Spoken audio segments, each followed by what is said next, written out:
Buddy, nice to see you. Thanks for coming today. I appreciate it very much, and I'm just delighted to be here. Now, how many of you have never seen me before? This is your first time. Wow, everybody. I keep thinking I'm famous, but I guess, that settles that. Anyway, nice to see you. I've got some interesting ideas to share with you. If you're ready, say I'm ready. And if you'll take some good notes, I've got some lists for you to make that you can take home with you and ponder at later times. Some of the things I want to share with you. I was raised in southwest Idaho. My parents gave me an incredibly excellent start in my life, which I appreciated very much.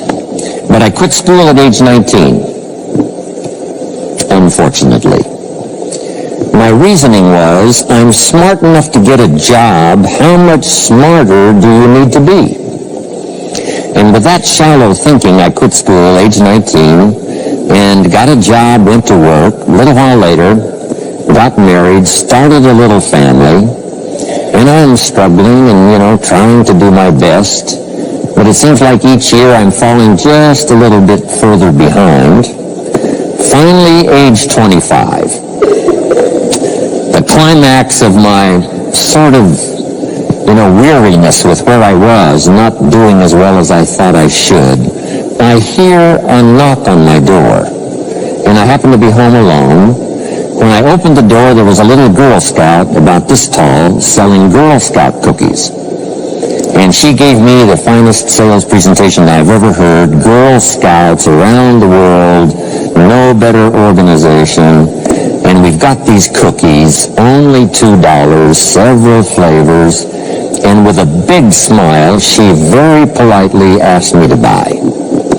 No problem. I wanted to buy. Big problem. I haven't got $2 in my pocket. Now, I'm a grown man. I live in America. I've been to 1 year of college. I'm married. I've got a family. And I don't have $2 in my pocket. And I didn't want to tell her that. So I did what I thought was next best. I lied to her. I said, hey, look, I've already bought lots of Girl Scout cookies. I've still got plenty in the house that we haven't eaten yet. And she said, oh, that's wonderful. Thank you very much. And she leaves. When she leaves, I say to myself, I don't want to live like this anymore. I mean, how low can you get lying to a Girl Scout? That's about as low as you can go. But I promised myself that day I was going to start my search of finding opportunity, finding somebody who could teach me and coach me on doing much better for myself and for my family and for my future. And shortly after that, I met a most extraordinary man, very wealthy, but a friend of mine said, you've got to meet this man. He's rich, but he's easy to talk to. He's got a unique philosophy of business and life. And the more he told me about this man, the more I said, I've got to meet this guy. And shortly after that, I had a chance to meet him. Sure enough, when I met him, I was impressed. Obviously, he was rich. But he was friendly and easy to talk to. And I said to myself, if I could just get around someone like him, and if he would coach me, I would be willing to learn anything. I'd love to be like him. Well, my good fortune was he invited me to join his company, and over the next 5 years, my dream came true. He coached me and taught me how to turn my life from pennies to fortune. And he's not alive anymore, but I'd like to pay tribute to him one more time, Mr. Rohn, for the dramatic impact he had on my life, especially during that 5-year period. And so my whole life turned around. I made my fortune by the time I was 32, starting at age 25. And some of the ideas that I want to share with you today came from that 5-year experience. Then from there, I got into lecturing and giving seminars, and I've written a few books. And my career now spans about 41 years. But I'll never forget the impact this gentleman had on my life with a few simple concepts that totally changed my life, changed my future, and changed everything. Jim Rohn's view of the 21st century. Here's number 1. Unprecedented opportunity. We not only have begun a new century, century 21, it's a new millennium. A millennium is a 1,000-year period. We've had 6 so far. This is the beginning of the 7th millennium, and some scholars tell us that this could very well be an extraordinary time for the human race, this 7th millennium. And there's probably a lot of good reason that that is probably true. Unprecedented opportunity. We've now got the technology. We pick up a telephone now and talk to somebody on the other side of the world. Transportation now is so easy. I get on an airplane in Los Angeles, and 13 hours later, I'm in Tokyo. 5 meals, 3 movies, and you're there. I mean, you know, it's a simple deal. Anyway, we've got technology, we've got transportation, we've got all the rest, right? So this is going to be a time of unprecedented opportunity in every field you can imagine, every industry, every country. It's going to be the greatest period of opportunity time in the history of the human race, the 21st century, especially these opening years of the 21st century. So that's number one, unprecedented opportunity. Now here's the second note to take. Now also keen competition, because we now play the world game. And it's not just competition across the street from company to company and, you know, division to division and, you know, company to company. Now it's worldwide competition. A job now becomes available. Does it go to someone in Minnesota or someone in India? Worldwide competition. So now you've got to be ready to cash in on the opportunity, but you've also got to be ready for the competition. So I've got some interesting ideas on how to be prepared for both opportunity and competition in these opening years of the 21st century. Here's some of my best advice. Number one, you've got to have more than one skill. It's okay to have one skill, but I'm telling you, if you want economic safety for the future, especially this century, in my personal opinion, you need more than one skill. We've seen people, right, the last 15, 20 years that only had one skill, worked for this company for a long time. The division the guy worked for got chopped, eliminated. Now he loses his job. Now he tells us he's in economic distress. Why would that be? Simple answer. He only had one skill. So for economic safety for the future, my personal advice, you gotta have more than one skill. In fact, it led me to my first fortune, and that was learning more than one skill. I started learning these extra skills in Idaho, where I grew up. I knew how to milk cows, but it didn't pay very well. Then someone gave me this incredible advice. If you want to lay the foundation for a future fortune, you've got to learn more than one skill. And I started that process age 25. Here's the first one, and I started part-time, a little sales job that I got. A product that I believed in, learned how to present it well enough for somebody to say yes, gave excellent service so that that would lead to multiple sales, and this little extra part-time job in sales absolutely started multiplying my income. From milking cows, now I've got this ability now to start getting customers, keep them serviced, and make some money in this extra skill. So now I've got 2 skills, milking cows and finding customers. Here's the next skill I learned, just to give you a quick list. Next was finding good people. If you've got a little enterprise going and you need some people, you have to just go look for them. And when I learned this skill, finding good people for my little enterprise, I couldn't believe how it drastically changed my income. My income now starts to multiply, not just increase. So now I've got, 3 skills, milking cows, getting customers, finding good people. I'm on my way. Here's the next one that paid me big money, in case you're interested, and that's organizing. Organizing simply means getting people to work together. Big challenge, but if you learn the skill, getting people to work together, they pay extraordinary money. Here's the next one that really increased my income substantially, and that's promotion and recognition. rewarding people for small steps of progress. I mastered this one. And here's the philosophy behind it. Be so busy giving other people recognition you really don't need it for yourself. I mastered this. Guess what it pays? Big money. Let me just give you one more, and it's in 3 parts. And that's communication. Learning to affect other people with your language. Of all the things not to be lazy about, it's language, because words can work miracles. And communication I found in 3 parts. Here's number 1, training, showing somebody how the job works. Showing somebody how the business works. We call that training. I got good at that. Paid big money. What was the next one? Teaching. Teaching people how life works. Teaching people how to set goals. Teaching how to become a leader, manager, entrepreneur. Stepping up to the higher opportunity and better challenge. This one paid me extraordinary money. But this one paid the best. Learning to inspire. Helping people to see themselves better than they are. So I've got how many skills, right? A big long list. So, safety, economic safety for the future, especially the opening years of the 21st century. Learn more than one skill. Here's number 2. It would be good to learn more than one language.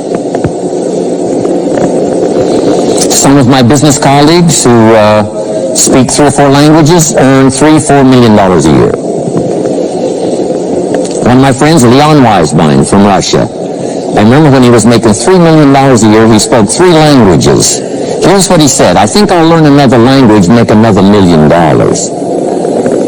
Those extra languages are so valuable. When I travel the world, I got to find somebody that knows more than one language, or I'm in deep trouble. If you think the time has passed you by to learn that 2nd, 3rd language, make this note. You heard it from Jim Rohn. Give it as a gift to your children. The 2nd language. Maybe that'll inspire them to learn the 3rd language, and then no telling where it might go from there. I asked a school teacher one time, how many languages can a child learn? Here's what she said: as many as you will teach them. They don't lack capacity, they don't lack intelligence, they certainly don't lack curiosity, they only lack a teacher. So you got my good advice now? More than one skill, more than one language. Here's the rest. Learn the simple economic formula that works for everybody, and I can give it to you in just a couple of sentences. A simple economic formula. Kids can understand it. Anybody can understand it. Anybody that wants to get paid. Here's the language for your notes. We get paid for bringing value to the marketplace. That's as simple as you can put economics. Anybody that wants to get paid. You get paid for bringing value to the marketplace. The marketplace is the people. Now, the value we bring is one part of it. A product or a service, but here's the other part, the value you become. So just off to the side put, the value is 2 parts. The value you bring, like a product. If you manufactured it, you might keep improving the product. If someone else manufactured it and you're out selling it, they probably keep improving the product. But this is the one you have to work on yourself. The value you become, like an entrepreneur, a leader, a teacher, supervisor, manager. What you become also pays much more than what you bring. Once I understood that, then here's what my mentor said. Go to work on yourself harder than you work on your job. If you work hard on your job, you can make a living. Then, he said, if you work hard on yourself, you could make a fortune. So I worked hard on my job and made a living, but I learned, starting with those extra hours per week, learning these extra skills, I started working on myself. And here's a philosophical phrase everybody should take home. Here it is. Success is something you attract by becoming an attractive person. Success is not something you pursue. It's what you attract by becoming attractive. By becoming attractive to the marketplace. What would do that?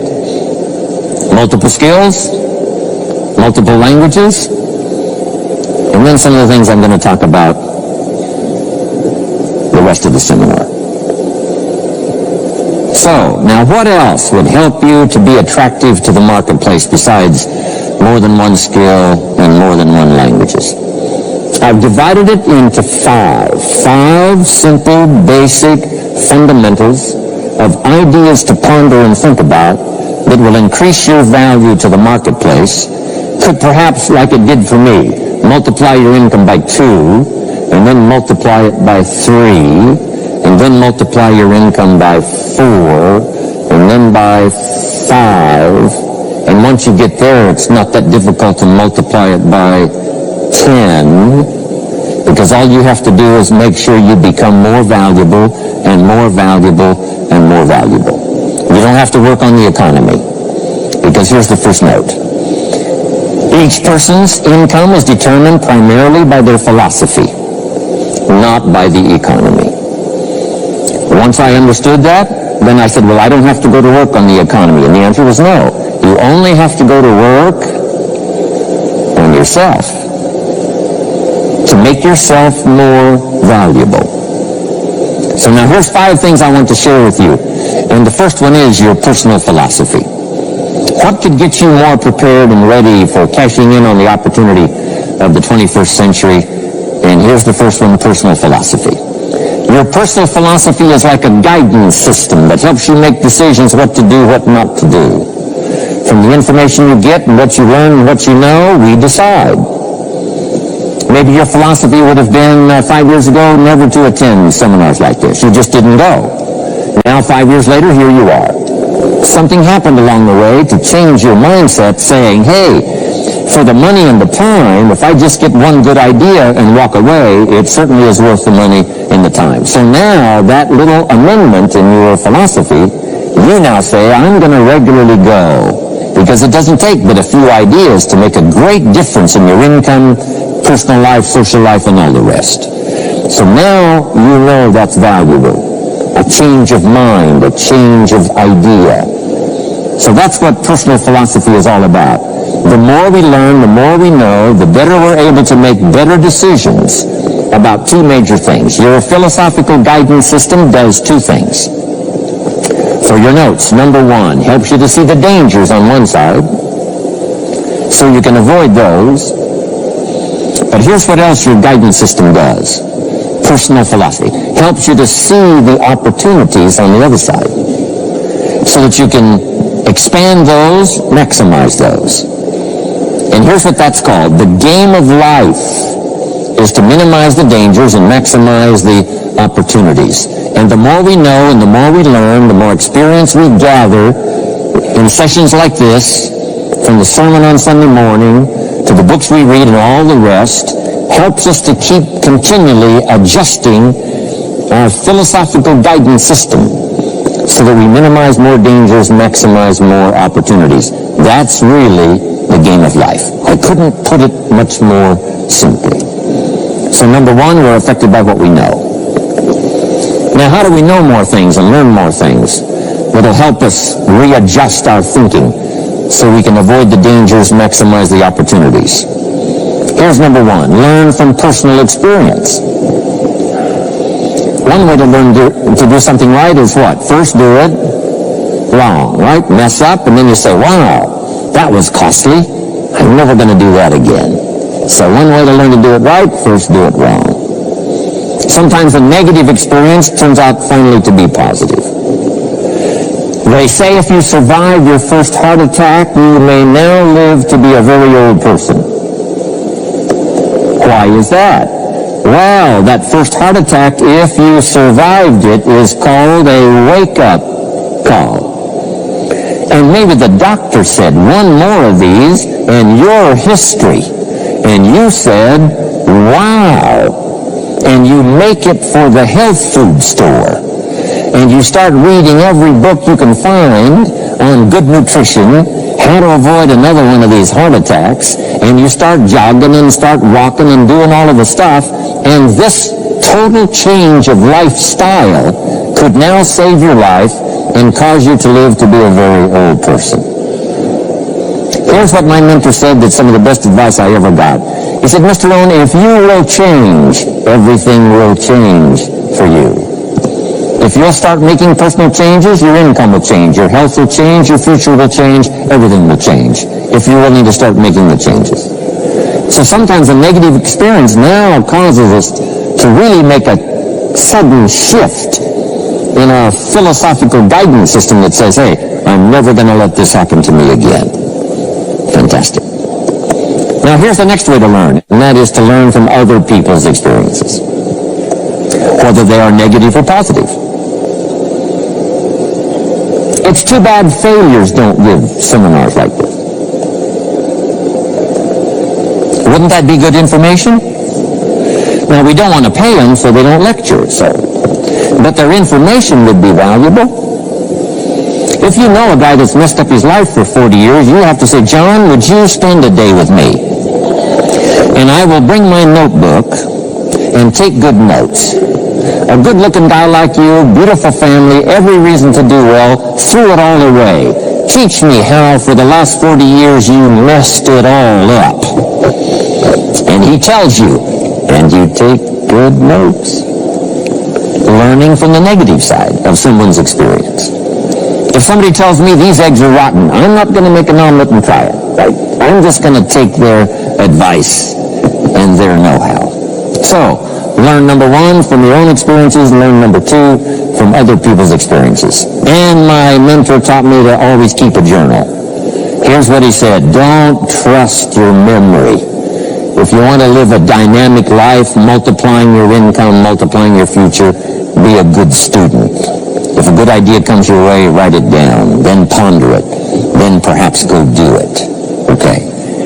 Now, your philosophy comes from what you learn, comes from what you know, comes from other people's experiences. 3 ways now to learn from other people. Here's number 1, learn from what you see. One of the great watchwords of these early years of the 21st century, pay attention. If you just watch, you can pick up clues. Success leaves clues. And if you'll be a better observer of the winners and the losers, those that are doing well and those that are falling behind, and just take mental notes and good notes and say, I'm going to adjust what I'm doing based on what I see. Here's number 2. We learn so much from other people based on what we hear. Here's good advice on that. Be a selective listener. Listen to voices of value that have experience, ideas, reputation, something valuable to share. Now here's number 3. Read all the books. Now there's millions of books, so you can't read all the books. But make this note. Read all the books you need to read to make you as wealthy as you want to be, as healthy as you want to be, as prosperous, as productive, as unique a human being as you want to be. Read all of those books. Don't leave those books go unread. My mentor got me started on my library when I was 25. I got one of the best. If you saw my library, you would be impressed. I haven't read everything in it, but I feel smarter just walking in it, right? My library. I was smart enough to buy it all. Now I got to be smart enough to read it all. Now jot this down. When you do read, you have to sort through what you read and decide which is valuable to try. That's part of the process of learning. Gathering information and sorting through it. 1, the information that would apply to you, and what you think would be valuable based on your current philosophical opinion. So read all the books. Our lives are greatly affected by what we learn and what we know. Now here's number 2 of these very basic 5 things I want to share with you. First, your personal philosophy. Here's number 2, your attitude. First, we're affected by what we know. When I talk to the kids in high school classes, college classes, that's the first thing I tell them. Get the information while you're here. Nothing worse than being stupid when you get out of school. So get the information. Being broke is bad, but stupid is what's really bad. And what's really, really bad is being broke and stupid. Nothing much worse than that, unless you're sick. Sick, broke, and stupid. That's about as far as you can fall unless you're ugly. And surely that would be the ultimate, right? The ultimate negative life. Ugly, sick, broke, and stupid. So learn all you can. We're affected by what we know, so get the information. Don't be lazy in learning. Don't be lazy in going through the books, building your library, coming to classes like this consistently. Some of them will be so dramatic, your life will never be the same. Maybe this is one of those today. Next, we're affected by how we feel, attitude. This is the emotional part.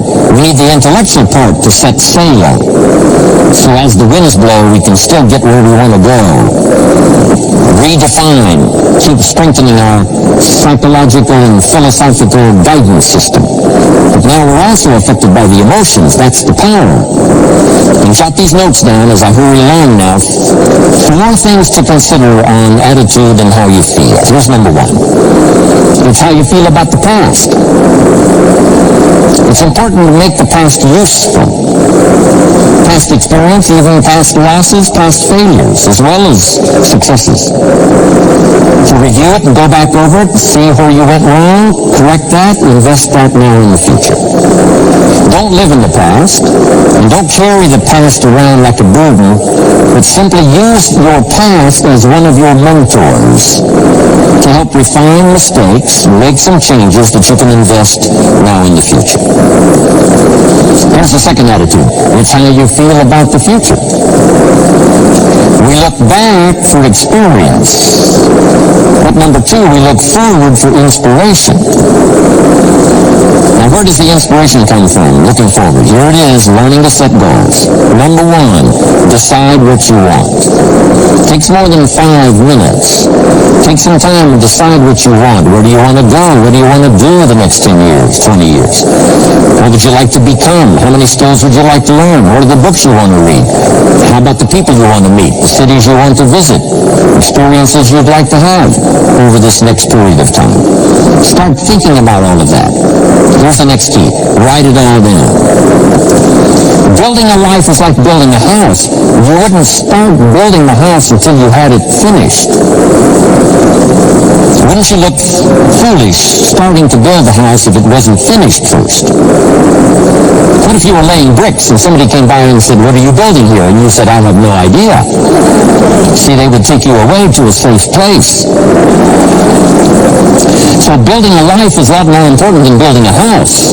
And yet people treat it so carelessly and so casually about planning and making plans for what they want their life to work out to be. So I'm asking you not to be casual anymore. Start designing the future for yourself, for your family, for your business, for your future. So decide what you want.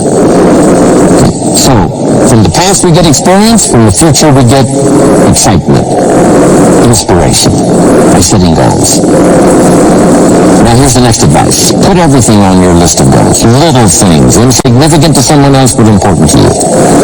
A goal list is important. You don't have to publish it in your local newspaper. My Japanese friend, Toro Ikeda, San Jose, California, put on his first list a Caucasian gardener.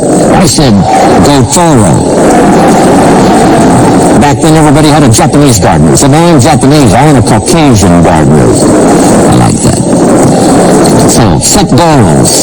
Set the goals that'll turn you on, goals that'll get you excited. Put everything on your list. Now, here's the next attitude. It's very important how you feel about everybody. If you want to be a leader extraordinaire, here's what you learn. Each of us need all of us. One person doesn't make an economy. One person doesn't make a symphony orchestra. It takes all of us for each of us to be successful. Each of us need all of us, and all of us need each of us. Each gift is important as we bring it to the table, as we bring it to the country, as we bring it to the community. Learn to appreciate that. Each of us need all of us. Now here's the last one. It's how you feel about yourself. Nothing more powerful than self-confidence to start multiplying your income by 2, by 3, by 5, by 10. And where does that come from? Make the note. It comes from self-esteem. Doing the things you know you should do, and at the end of this day, your self-esteem is soaring and high. You've met the people you said you'd meet. You made the calls you said you would make. You did the things that you required of yourself to do, and at the end of the day, you feel great about yourself. That is one of the greatest motivating factors for the future, self-esteem, feeling good about yourself. Now let me give you the miracle piece of this formula. If you're ready, say I'm ready. Here it is. Number 3 is activity. We're affected by what we do. Now we've gotten to the formula of how to turn ideas into reality, how to turn imagination into substance. It's called number 3, activity. So add these notes to it now. Activity is the work. Activity is the labor. You might add labor pains. I'm short on personal experience here, but the mothers in the room will tell us, you know what that's all about, labor pains. Why would an upcoming potential mother be willing to put herself through maybe a rather painful experience? She said, that's an easy answer, and it's for your notes. It produces a new life. Why wouldn't she put herself through the labor? Now comes the miracle of new life. And whether it's new career life, or new business life, or new friendship life, or new married life, or new life of any kind, it has to come from the work. It comes from the labor. In fact, labor was so important. Here was the original formula for labor. If you have forgotten it, remind yourself. For your notes, 6 days of labor and what? 1 day of rest. Now it's important not to get those numbers mixed up. Why is that? Here's why. Why not 5-2? I don't know. Maybe 5 and 2 would be okay. If God would have thought of 5 and 2, he might have made it 5 and 2. You can't think of everything when you're putting one of these together. But maybe one of the reasons for 6-1, jot this down now. If you rest too long, the weeds take the garden. Now, to think so is naive. As soon as you've planted, the busy bugs and the noxious weeds are out to take it. So you can't linger too long in the rest mode. You've got to go back to work. 6 days of work, then rest and spirituality and friendship and change of pace. And then go back over the last 6 days. What did I do? What did I miss? What did I miss? What happened? So that I can invest those corrections in the next 6 days of higher productivity. Have you got that now? 6 days of work, 1 day of rest. Don't get the numbers mixed up. Activity.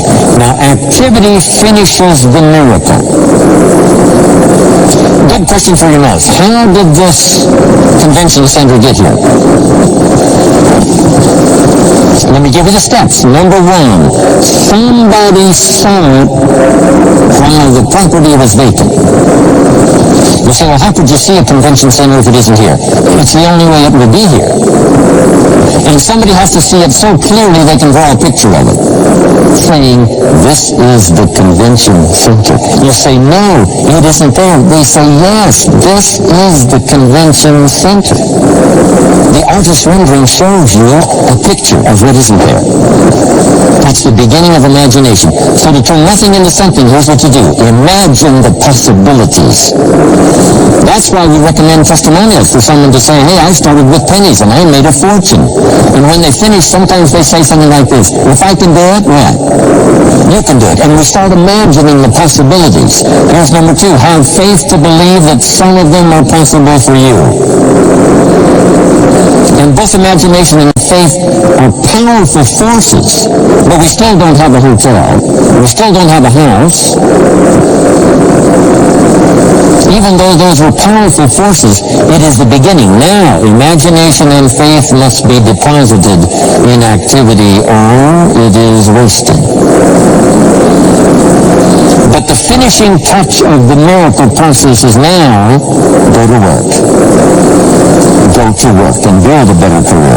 Go to work and build good health. You can't have good health without the work. When did we start hearing that phrase? No pain, what? No gain. You've got to do the work. You can read all the books until you're wise. You can have faith and believe until it is extraordinary. But now you must go to work. And if you learn to appreciate the work that produces the miracle of good health, the miracle of a career, the miracle of a relationship, the miracle of a fortune, only humans now can do this. The birds of the field can't do it. No other life form can imagine and create something from nothing. Have faith and then build it and make it real. Only humans. It's an extraordinary gift. Depends on how often you use it. So number one, the ideas I wanted to share with you to make this an extraordinary opening year century for you is philosophy. We're affected by what we know. Second is attitude. We're affected by how we feel. Third is activity. We're affected by what we do. Now here's the final two pieces. Number four, learn to measure progress. Once you've set up a project now, going from nothing into something, now you must measure your progress. How are you doing? Here's how we teach it to our children. Life expects us to make measurable progress in reasonable time. Measurable progress in reasonable time. That is the game of life. So part of it is not just to set up the proposed project, but as we start working on it, we start measuring how we're doing. Now first, what is reasonable time? You can't ask someone every 5 minutes, how are you doing now? See, that's too soon. Guy says, I haven't left the building yet. Give me a break. Now, we can't wait 5 years. That's too long. So there's reasonable time. So make this note now. What is reasonable time? One, at the end of the day. A conversation a father should have with his daughter today, because the magic is there. If he waits till tomorrow, the magic will be gone. Today. Next is a week. Make that note. Usually, we get paid by the week. Somebody adds up our value to the marketplace, out comes the check. The next week, somebody adds up our value to the marketplace, out comes the check. What I learned to do is to change my value to the marketplace so the check kept getting bigger and bigger and bigger. I didn't have to change the economy, I only had to change myself. Measure your own progress. Success is a numbers game. We demand it of our children. How many years do you want your child to spend in 4th grade? Approximately. About 1 year, right? You say, well, if they're nice kids, would you give them 3 or 4 years? You say, no. This is not a nice game. This is getting ready for the future. This is getting ready for the challenges and the opportunities. You can't linger in 1 grade more than 1 year. Now make this note. The same should go for us as adults. Don't linger more than 1 year in 1 grade of learning. Adult, management, entrepreneurship, leaderships of all kinds. Keep up the pace of learning. The numbers. Measure. Count. Now here's the key. Face the truth. If you're only making this much progress, there's no use trying to kid the world, no use trying to kid anybody else, and especially don't kid yourself. If in a period of time you've only made so much progress, you just got to swallow hard and say, this is the truth. I've got to face it. Now, what could I do to start increasing my progress and make my health better, make my income better, make my investments better, make my value to the marketplace much better, get busy learning the 2nd skill and the 3rd skill and the next language and the next language to increase my value? I've got to get busy and do that. See, if you will do that, I promise you, one of the greatest motivating factors in the world is progress. And if you'll measure it, you'll get excited. Now here's number 5. The 5 major things I wanted to share with you to make these opening years of the 21st century really pay off for you. And here's the word, lifestyle. Learning to live well, because the ultimate essence of life is not a Ferrari. The ultimate essence is not a home. The ultimate essence is not a bank account. It's not $1 million. It's not a fortune. Here it is. The ultimate essence of life is learning to live a good life. That's the key. Whether you have modest resources or whether you have mega millions.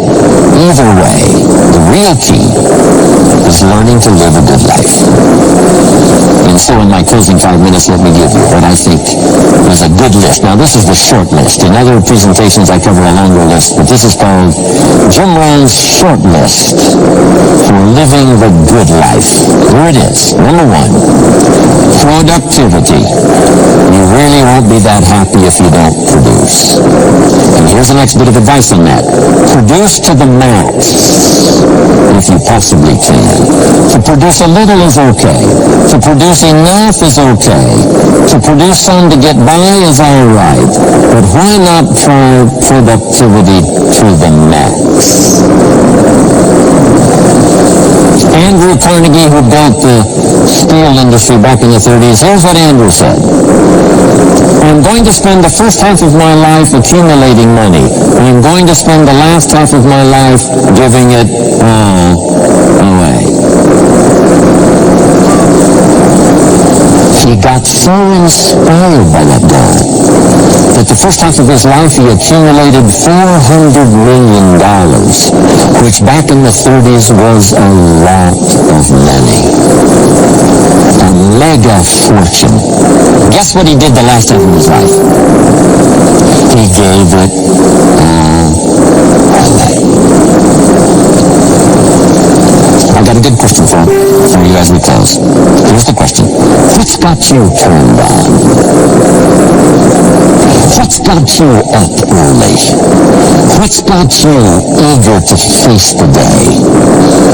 What's got you inspired to learn the extra skill, put in the extra time, go the extra mile, learn how to work with people, guarantee your future? Good question. Here's number 2, good friends. You gotta have good friends. The best support system in the world is good friends. Collect and nourish those as priceless. Good friends are those wonderful people who know all about you and still like you. Those are good friends. Here's number 3, your heritage. What's made America so unique among all the nations of the world and the greatest experiment in the history of the world. And that is the depository of gifts that have come to America over the last 300 or 400 years. The heritage from all walks of life, all over the world. Now the key to keeping America vital and powerful and unique for generations to come is to keep alive these heritages. The music, the dance, the costume, the customs, the literature, the poetry, and all the rest combined together, making us an extraordinary, unusual nation among nations. Keep your heritage alive. Here's number 4.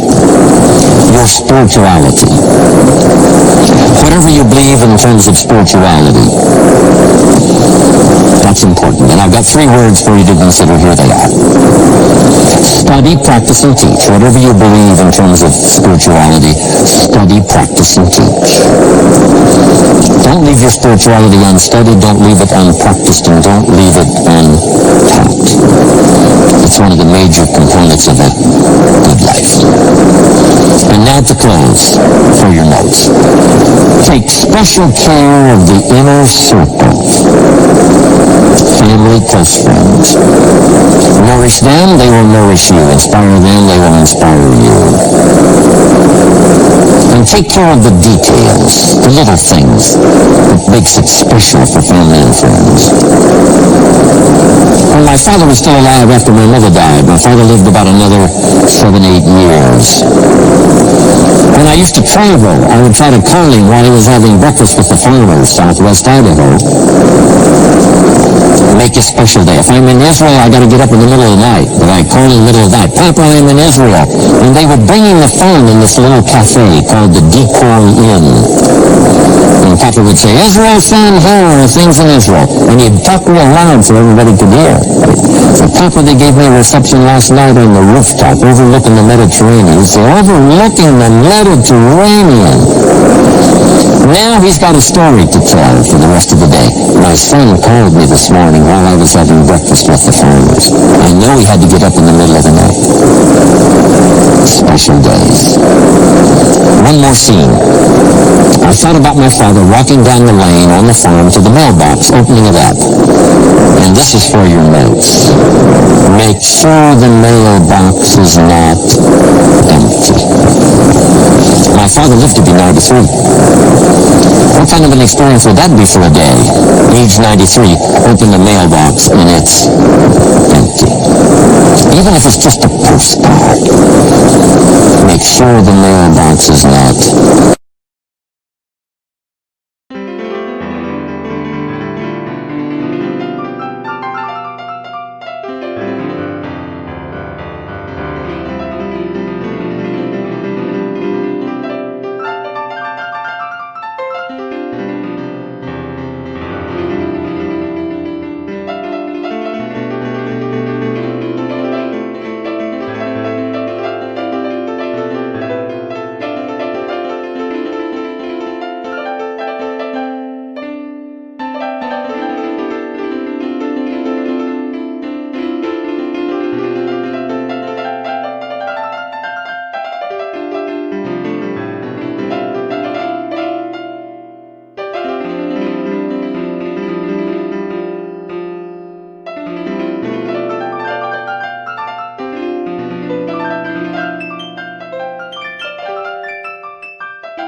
da da.